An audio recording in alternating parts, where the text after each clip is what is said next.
चर्चा कर रहा हूं कि लक्ष्मी कहां कहां रुकती है और कैसे उनका वास होता है। एक बार दुर्वासा ऋषि को इंद्र का ऐश्वर्य जो है देखा नहीं गया और उन्होंने श्राप दे दिया इंद्र को कि तुम्हारे यहाँ जो लक्ष्मी का वास है, अगर लक्ष्मी हट जाएगी तो सब कुछ समाप्त हो जाएगा। इसी कारण दुर्वासा जी ने श्राप दे दिए कि जाओ, लक्ष्मी ही तुम्हारे यहाँ से हट जाए, ऐसा श्राप दे दिए।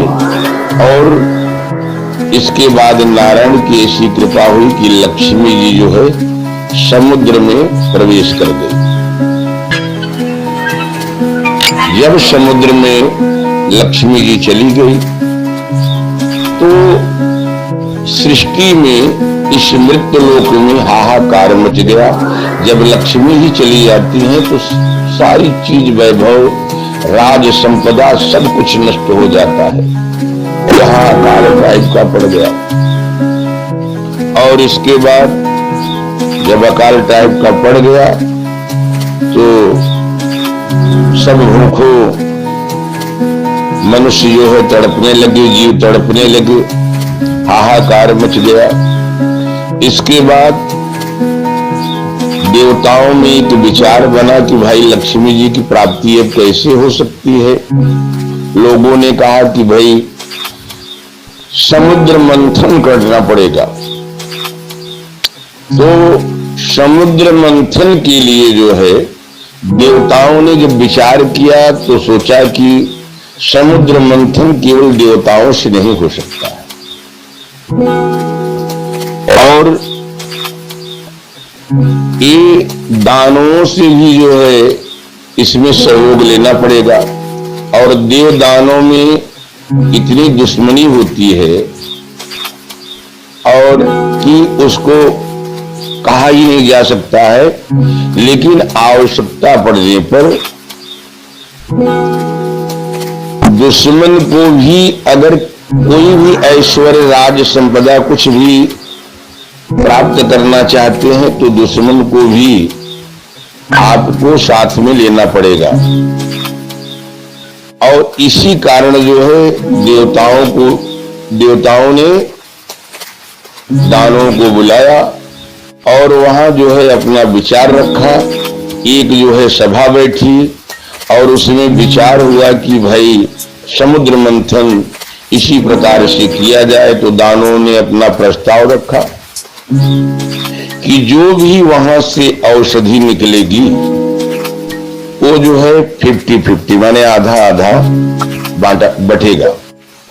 भाई किसी को राज्य चलाना हुआ तो सत्ता चलाना हुआ तो दूसरे दल का भी सहारा लेना पड़ता है और उसमें ये आपको करना पड़ेगा व्यवस्था की जो भी मंत्रालय का मांग करेगा, कोई कुछ मांग करेगा तो उसको अगर आप नहीं देंगे तो जो राज्य वो सत्ता है नहीं चल पाएगी ना। इसी कारण देवताओं ने ये प्रस्ताव मान लिया कि भाई चलिए आधा आधा कर लिया जाएगा। अब समुद्र मंथन चालू हो गया और समुद्र मंथन चालू होने के बाद वहां से सारी चीजें निकली। ऐरावत निकला, इंद्र भगवान को मिला, अश्व निकला, राजा बलि को दिया गया।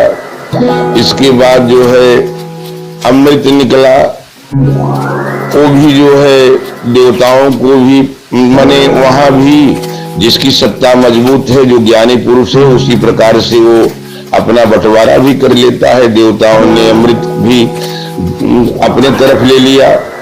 और इसके बाद लक्ष्मी जी जब पहले निकली तो उन्होंने सबके सामने एक जो जयमाल लेकर के लक्ष्मी जी निकल गई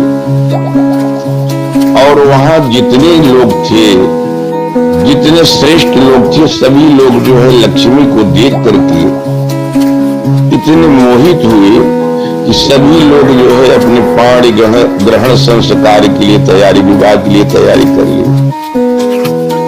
तो पहले लक्ष्मी माता जयमाल लेकर के दुर्वासा ऋषि के पास पहुंच गई। वो सोची कि तो बड़े ज्ञानी पुरुष हैं, जयमाल इनके ही गले में डाल दो। लेकिन दिमाग लक्ष्मी जी अपना जो जयमाल था उसको पीछे कर ली कि जिसके पास माने इनके पास क्रोध बहुत ज्यादा है। जहां क्रोध होता है वहां लक्ष्मी वास नहीं करती है, इसलिए लक्ष्मी आगे बढ़ गई। इसके बाद जो है आगे शुक्राचार्य मिले। शुक्राचार्य जी भगवान खुद कहे हैं, भगवान का वाक्य है नारायण का कि शुक्राचार्य जैसे कोई विद्वान है ही नहीं। वहां शुक्राचार्य जी के पास जो है लक्ष्मी जी जयमाल लेकर के पहुंच गई। अपना जयमाला डालने के पहले ही लक्ष्मी जी विचार कर ली कि शुक्राचार्य तो बड़े विद्वान हैं, बड़े मर्मज्ञ हैं, ज्ञानी पुरुष हैं, लेकिन इनका संगत बहुत गलत है। ये राक्षसों के साथ रहते हैं, राक्षसों के गुरु हैं, इसलिए अपना जयमाला जो है लेकर के वापस आ गई। फिर गई माता जानकी आगे बढ़ी तो इंद्र के पास पहुंच गई। तो इंद्र भगवान के पास जैसे ही पहुंचती हैं तो मन में ये विचार कर ली कि इंद्र को तो पूरा स्वर्ग प्राप्त है, अगर मैं इनके गले में जयमाल डाल दूं तो बड़ी कृपा हो जाएगी। लेकिन वहां भी लक्ष्मी जी रुक गई कि इनका चरित्र जो है सही नहीं है, ये चरित्रवान नहीं है, इसलिए लक्ष्मी जी वापस हो गई। फिर इसके बाद जो है शिव जी के पास, रुद्र के पास, शंकर के भोलेनाथ के पास पहुंच गई। तो वहां जो है जयमाला डालने के लिए तैयार जैसे हुई, उनके मन में लक्ष्मी जी के आ गया कि तो नारायण बहुत ही सारी चीज प्राप्त है इनके पास, लेकिन इनके अंदर दया नाम की चीज नहीं है। अगर ये प्रलय करेंगे तो वहां एक मिनट में दया नहीं कर देंगे, सारी सृष्टि को ही खत्म कर देंगे और कर देते हैं। ऐसा सोच करके लक्ष्मी जी वापस हो गई। इसके बाद वहां से नारायण जो है विष्णु भगवान आगे एक वृक्ष छाया में बैठे थे। सब पंक्तिबद्ध थे ना, सभी पंक्ति में अपना बैठे थे, जा रहे मने सब बैठे थे और लक्ष्मी जी अपना जयमाल लेकर के बारी बारी से नंबर से जो है जा रही थी लक्ष्मी माता। इसके बाद क्या हुआ कि लक्ष्मी जिसकी आप चाहत करेंगे ना वो आपसे दूरी बना, जिस वस्तु की आप चाहत करेंगे, कामना करेंगे तो आपसे दूरी बनाने लगती है। और लक्ष्मी में विशेषता है, अगर आप लक्ष्मी के पीछे घूमने लगेंगे लक्ष्मी आपसे दूर बनाएंगी। इसलिए भगवान तो एकदम भी कोई अपेक्षा नहीं थी भगवान को।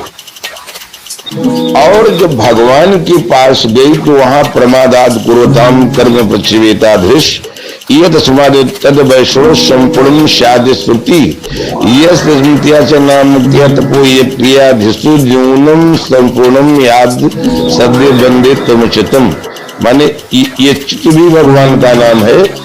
और इसलिए जो है भगवान केशव के पास जो है जाकर के और जयमाला जो है डाल दी। इसके बाद जो है राजा बलि को जो है राजा बलि को स्वर्ग भी प्राप्त हो गया।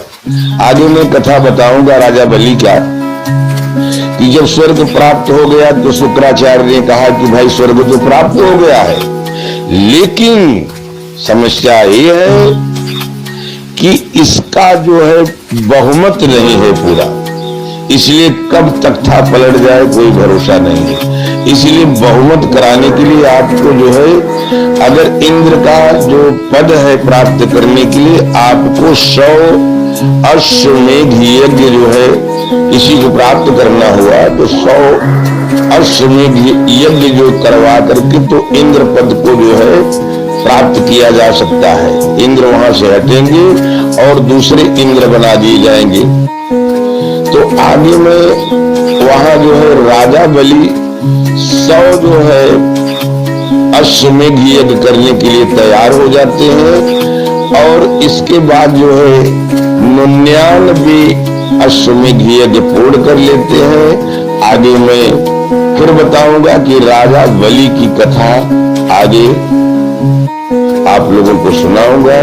तब तक के लिए जो है बहुत बहुत धन्यवाद, बहुत बहुत आशीर्वाद, मंगल।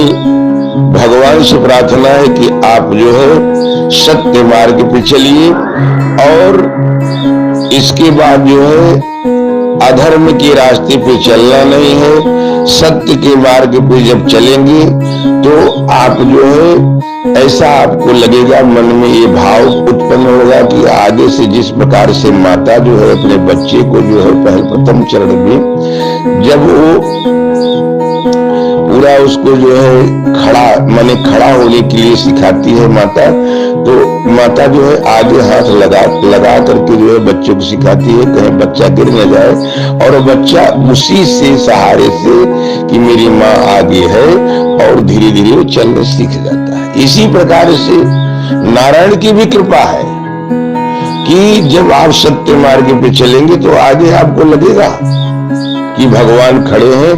मुझे जो है आपका डर भय सब जो है मनुष्य का खत्म हो जाता है।